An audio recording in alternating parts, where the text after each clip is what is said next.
pagtuog paglaom.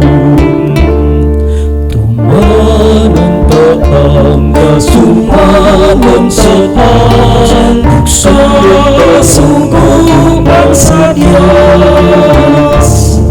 Masulat ta ang atong kasuylanan, o mabalik ta sa atong amahan.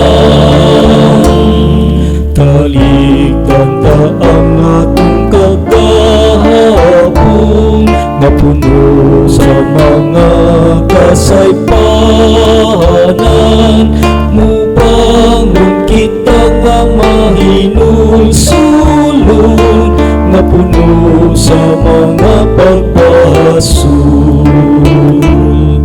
Mubangon kita nga mapapasal kita, nga Jesus ipapausanon.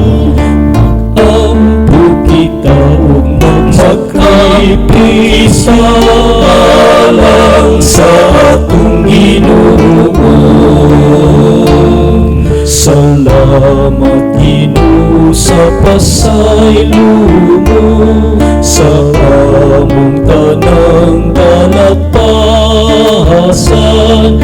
Tabangi kami sa pagpadahayon, sa pagsunod kanimo. Amen.